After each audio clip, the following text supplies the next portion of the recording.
ಡಿಜಿಗೆ ಹನಿ ದೂರು ತನಿಖೆ ಶುರುನಾ? ದೆಹಲಿಯಲ್ಲಿ ಸತೀಶ್ ರಾಜಕೀಯ ಜೋರು. ವರಿಷ್ಠರಿಗೆ ವರದಿ ನೀಡಲಿದ್ದಾರೆ ಸಿಎಂ. Honey trap Hungama.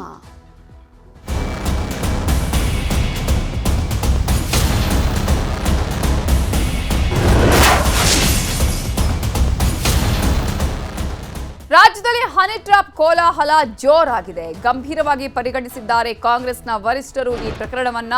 ಯುಗಾದಿಯ ಬಳಿಕ ಸಿಎಂ ಸಿದ್ದರಾಮಯ್ಯ ದೆಹಲಿಗೆ ತೆರಳಲಿದ್ದಾರೆ. ಈಗಾಗಲೇ ರಾಜ್ಯದಲ್ಲಿ ಮಾತ್ರ ಅಲ್ಲ, ರಾಷ್ಟ್ರ ಮಟ್ಟದಲ್ಲೂ ಕೂಡ ಸುದ್ದಿ ಆಗ್ತಾ ಇದೆ ಹನಿ ಟ್ರ್ಯಾಪ್ ಪ್ರಕರಣ. ಇದೀಗ ಈ ಒಂದು ಪ್ರಕರಣಕ್ಕೆ ಸಂಬಂಧಪಟ್ಟ ಹಾಗೆ ಇದನ್ನ ಗಂಭೀರವಾಗಿ ಪರಿಗಣಿಸಿದೆ ಕಾಂಗ್ರೆಸ್ ಹೈಕಮಾಂಡ್. ಯುಗಾದಿಯ ಬಳಿಕ ಸಿಎಂ ಸಿದ್ದರಾಮಯ್ಯ ದೆಹಲಿಗೆ ತೆರಳಲಿದ್ದಾರೆ. ಹನಿ ಟ್ರ್ಯಾಪ್ ಆರೋಪಗಳ ಬಗ್ಗೆ ಸಂಪೂರ್ಣವಾಗಿ ಹೈಕಮಾಂಡ್ಗೆ ಮಾಹಿತಿಯನ್ನ ನೀಡಲಿದ್ದಾರೆ. ಜೊತೆಗೆ ಪರಿಷತ್ ಅಭ್ಯರ್ಥಿಗಳ ಆಯ್ಕೆಯ ಬಗ್ಗೆಯೂ ಕೂಡ ಸಿದ್ದರಾಮಯ್ಯ ಅವರು ಚರ್ಚೆಯನ್ನ ಹೈಕಮಾಂಡ್ ಬಳಿ ಮಾಡಲಿದ್ದಾರೆ. ಏಪ್ರಿಲ್ ಮೊದಲ ವಾರದಲ್ಲಿ ದೆಹಲಿಗೆ ಸಿಎಂ ಪ್ರಯಾಣವನ್ನ ಬೆಳೆಸುತ್ತಾರೆ. ಇದಕ್ಕೂ ಮುನ್ನವೇ ದೆಹಲಿಗೆ ಹಾರಲಿದ್ದಾರೆ ಡಿಸಿಎಂ ಡಿಕೆ ಶಿವಕುಮಾರ್ ಅವರು. ಈಗಾಗಲೇ ದೆಹಲಿಯಲ್ಲಿ ಬೀಡು ಬಿಟ್ಟಿದ್ದಾರೆ. ಸಚಿವ ಸತೀಶ್ ಜಾರಕಿಹೊಳಿ ಕೇಂದ್ರ ವರಿಷ್ಠರನ್ನ ಭೇಟಿ ಮಾಡಿ ದೂರನ್ನ ಸಲ್ಲಿಕೆ ಮಾಡ್ತಾ ಇತ್ತು. ಇನ್ನು ಜೆಡಿಎಸ್ ನಾಯಕರನ್ನ ಕೂಡ ಈಗಾಗಲೇ ಭೇಟಿಯಾಗಿದ್ದಾರೆ ಸತೀಶ್ ಜಾರಕಿಹೊಳಿ. ಕೇಂದ್ರ ಸಚಿವ ಕುಮಾರಸ್ವಾಮಿ ಅವರ ಜೊತೆಗೆ ಸಚಿವ ಸತೀಶ್ ಜಾರಕಿಹೊಳಿ ಅವರು ಸಮಾಲೋಚನೆಯನ್ನ ಮಾಡಿದ್ದಾರೆ. ಅಷ್ಟು ಮಾತ್ರ ಅಲ್ಲ, ಮಾಜಿ ಪ್ರಧಾನಿ ದೇವೇಗೌಡರ ಜೊತೆಗೂ ಕೂಡ ಮಾತುಕತೆಯನ್ನ ನಡೆಸಿದ್ದಾರೆ. ಒಟ್ಟಾರೆ ಈ ಒಂದು ಪ್ರಕರಣಕ್ಕೆ ಅಂತ್ಯವನ್ನ ಕಾಣಿಸಬೇಕು ಅನ್ನುವಂತಹ ನಿಟ್ಟಿನಲ್ಲಿ ಈಗಾಗಲೇ ಕಾಂಗ್ರೆಸ್ನ ಒಳಗಡೆನೆ ಪ್ರಯತ್ನಗಳನ್ನ ಮಾಡ್ತಾ ಇದ್ದಾರೆ. ಆದರೆ ಕೇಸನ್ನ ಕೊಟ್ರೆ ಅಥವಾ ಇದರಿಂದ ಆಗಿ ಮುಜುಗರ ಉಂಟಾಗುವಂತಹ ಸಾಧ್ಯತೆಗಳಿರುತ್ತೆ. ಬೇರೆ ಬೇರೆ ರೀತಿಯಾದಂತಹ ಒಂದು ಮಜಲುಗಳನ್ನು ಈ ಪ್ರಕರಣ ಪಡೆದುಕೊಳ್ಳಬಹುದು ಅನ್ನುವಂತಹ ನಿಟ್ಟಿನಲ್ಲೇ ಈಗ ವರಿಷ್ಠರ ಮೂಲಕ ಯಾವ ರೀತಿಯಾದಂತಹ ಒಂದು ಪರಿಹಾರವನ್ನು ಕಂಡುಕೊಳ್ಳಲಾಗುತ್ತೆ ಅನ್ನುವಂತಹ ಪ್ರಯತ್ನಗಳನ್ನು ಮಾಡಲಾಗ್ತಾ ಇದೆ.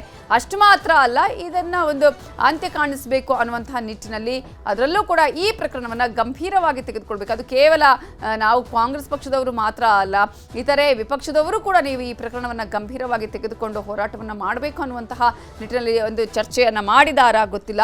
ಮಾಜಿ ಪ್ರಧಾನಿ HD ದೇವೇಗೌಡರ ಜೊತೆಗೂ ಕೂಡ ಸತೀಶ್ ಜಾರಕಿಹೊಳಿ ಅವರು ಭೇಟಿಯಾಗಿ ಮಾತುಕತೆ ನಡೆಸಿದ್ದಾರೆ.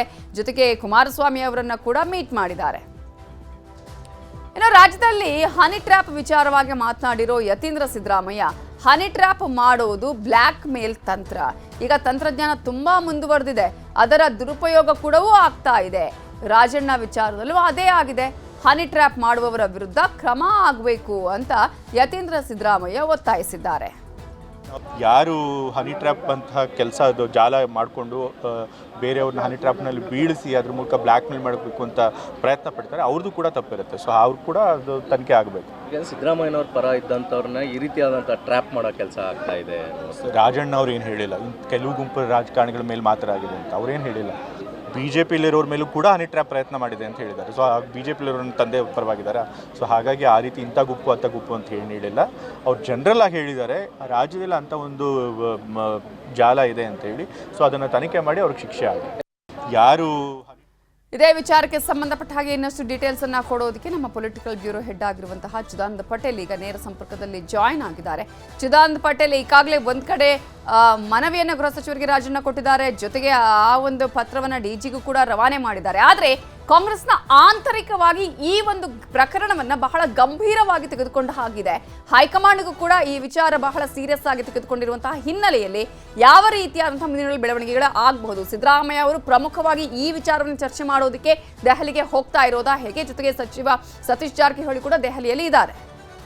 ನವಿತಾ ಜೈನ್, ಹನಿ ಟ್ರ್ಯಾಪ್ ಪ್ರಕರಣ ಸಂಬಂಧಪಟ್ಟಾಗೆ ವಿಧಾನಸಭೆ ಅಧಿವೇಶನದಲ್ಲಿ KN ರಾಜೇಂದ್ರವರು ಪ್ರಸ್ತಾಪ ಮಾಡಿರುವಂಥದ್ದು ಕಾಂಗ್ರೆಸ್ ಹೈಕಮಾಂಡ್ಗೆ ನುಂಗಲಾರದ ಬಿಸಿ ತುಪ್ಪವಾಗಿ ಪರಿಣಮಿಸಿರ್ತಕ್ಕಂಥದ್ದು. ಇದು ಆಂತರಿಕವಾಗಿ ಚರ್ಚೆ ಮಾಡಬೇಕಾಗಿರ್ತಕ್ಕಂಥ ಮುಖ್ಯಮಂತ್ರಿ ಮತ್ತು ಹೈಕಮಾಂಡ್ ಜೊತೆ ಆಂತರಿಕವಾಗಿ ರಾಜೇಂದ್ರವರು ದೂರು ಕೊಡ್ಬೋದಿತ್ತು. ಆದರೆ ವಿಧಾನಸಭೆಯ ಅಧಿವೇಶನದಲ್ಲೇ ಈ ವಿಚಾರವನ್ನು ಪ್ರಸ್ತಾಪ ಮಾಡುವ ಮುಖಾಂತರ ಆಡಳಿತಾರೂಢ ಕಾಂಗ್ರೆಸ್ ಸರ್ಕಾರಕ್ಕೆ ಮತ್ತು ಕಾಂಗ್ರೆಸ್ ಪಕ್ಷಕ್ಕೆ ದೇಶದ ಮಟ್ಟದಲ್ಲಿ ಮುಜುಗರ ಉಂಟು ಮಾಡಿದ್ದಾರೆ. ಇದನ್ನು ಭಾರತೀಯ ಜನತಾ ಪಕ್ಷ ಅತಿದೊಡ್ಡ ರಾಜಕೀಯ ಅಸ್ತ್ರವಾಗಿ ಬಳಕೆಯನ್ನು ಮಾಡಿಕೊಡ್ತಾ ಇರೋದು ಇದು ಹೈಕಮಾಂಡ್ನ ಬೇಸರ ಮತ್ತು ಗರಂ ಆಗಿರ್ತಕ್ಕಂಥದ್ದು. ಆದರೆ ಎಲ್ಲ ಒಂದು ಕಡೆ ಹನಿ ಟ್ರ್ಯಾಪ್ ಪ್ರಕರಣ ರಾಜೇಂದ್ರವರು ಹೇಳುವಂತೆ ಕೇಂದ್ರದ ನಾಯಕರುಗಳಿದ್ದಾರೆ ಅಂದರೆ ಹೇಳಿದರೆ, ಎಲ್ಲ ಒಂದು ಕಡೆ ಹೈಕಮಾಂಡ್ನ ನಾಯಕರು ಕೂಡ ಹನಿ ಟ್ರ್ಯಾಪ್ಗೆ ಒಳಗಾಗಿರುವ ಸಾಧ್ಯತೆ ಇರ್ತಕ್ಕಂಥ ಈ ಆತಂಕ ಅನೇಕ ನಾಯಕರುಗಳು ಕೂಡ ಇರುವಂಥದ್ದು.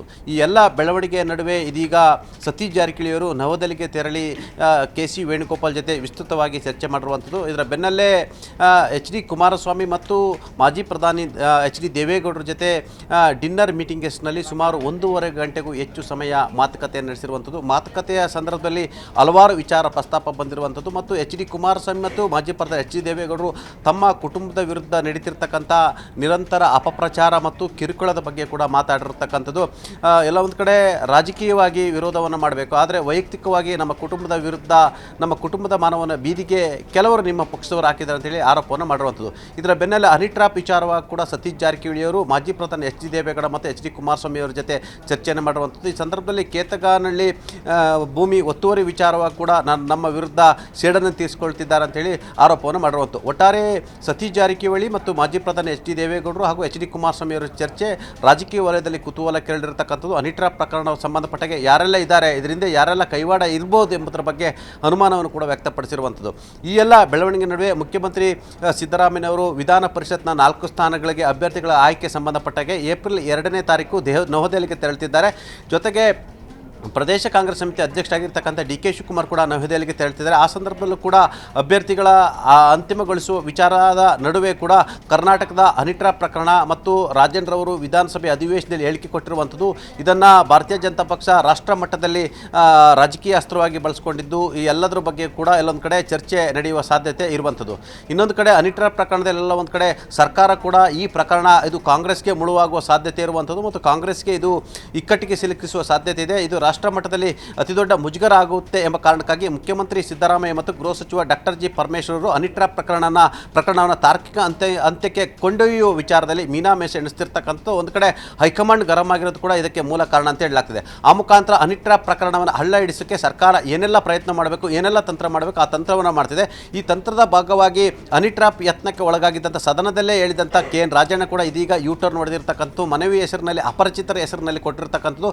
ಅವತ್ತು ವಿಧಾನಸಭೆ ಅಧಿವೇಶನದಲ್ಲಿ ಕೆ ಎನ್ ರಾಜೇಂದ್ರವರು ನನ್ನ ಬಳಿ ಸಾಕ್ಷ್ಯಗಳಿವೆ, ದಾಖಲೆಗಳಿವೆ ಅಂತ ಹೇಳಿದಂಥವರು ನಿನ್ನೆ ಒಳಗಡೆ ಎಲ್ಲೊಂದು ಕಡೆ ಯೂಟರ್ನ್ ಹೊಡೆದಿರುವ ಮುಖಾಂತರ ರಾಜಣ್ಣರವರು ಕೂಡ ಎಲ್ಲೊಂದು ಕಡೆ ಒತ್ತಡ ಇದೆಯಾ ಅಥವಾ ಆತಂಕ ಇದೆಯಾ ಅಥವಾ ಹನಿ ಟ್ರ್ಯಾಪ್ ಒಳಗಾಗಿರ್ತಕ್ಕಂಥ ಎಲ್ಲೊಂದು ಕಡೆ ಮುಜುಗರ ಇದೆಯಾ ಎಂಬ ಮಾತು ಕೂಡ ಸಾರ್ವಜನಿಕ ವಲಯದಲ್ಲಿ ಚರ್ಚೆ ಆಗ್ತಿರುವಂಥದ್ದು.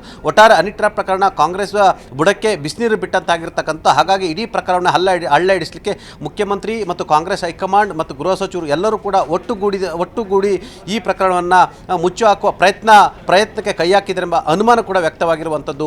ನವಿತಾ ಜೈನ್ ಅಂದ್ರೆ ಇಲ್ಲಿ ಈಗ ಅಂದ್ರೆ ಬಹಿರಂಗವಾಗಿ ತನಿಖೆ ಮಾಡುವಂತ ಸಂದರ್ಭದಲ್ಲಿ ಒಂದಷ್ಟು ವಿಚಾರಗಳು ಹೊರಬರಬಹುದು ಅಥವಾ ಏನೇನು ಆಗಿದೆ ಅನ್ನೋದು ಗೊತ್ತಾಗಬಹುದು ಅನ್ನುವಂಥದ್ದಾದ್ರೂ ಕೂಡ ಈಗಾಗಲೇ ಅನೇಕರು ಈ ವಿಚಾರಕ್ಕೆ ಸಂಬಂಧಪಟ್ಟ ಹಾಗೆ ಮಾತನಾಡಿದ್ದಾರೆ. ಇದು ಸರಿಯಲ್ಲ, ಇದನ್ನು ಇಲ್ಲಿಗೆ ನಿಲ್ಲಿಸಬೇಕು ಅನ್ನುವಂತಹ ಒತ್ತಡಗಳು ಕೂಡ ಕೇಳಿ ಬರ್ತಾ ಇರುವ ಸಂದರ್ಭದಲ್ಲಿ ದೆಹಲಿ ಮಟ್ಟದಲ್ಲಿ ಆಂತರಿಕವಾಗಿ ಈಗಾಗಲೇ ಸಿದ್ದರಾಮಯ್ಯ ಅವರು ಕೂಡ ಹೋಗ್ತಿದ್ದಾರೆ, ಸಚಿವ ಸತೀಶ್ ಜಾರಕಿಹೊಳಿ ಕೂಡ ಹೋಗಿದ್ದಾರೆ. ಇಂಥ ಸಂದರ್ಭದಲ್ಲಿ ಅದನ್ನ ಒಂದು ಯಾರಿಗೆ ಇದರ ಬಿಸಿ ಮುಟ್ಟಿಸಬೇಕು ಆ ಮುಟ್ಟಿಸುವಂತಹ ಕೆಲಸಗಳನ್ನ ಆಂತರಿಕವಾಗಿ ಮಾಡುವಂತಹ ಪ್ರಯತ್ನಗಳು ವರಿಷ್ಠರ ಮೂಲಕ ಒತ್ತಡ ಹೇರುವಂತಹ ತಂತ್ರಗಳು ಆಗಬಹುದು ಅಂತ ಅನ್ಸುತ್ತಾ?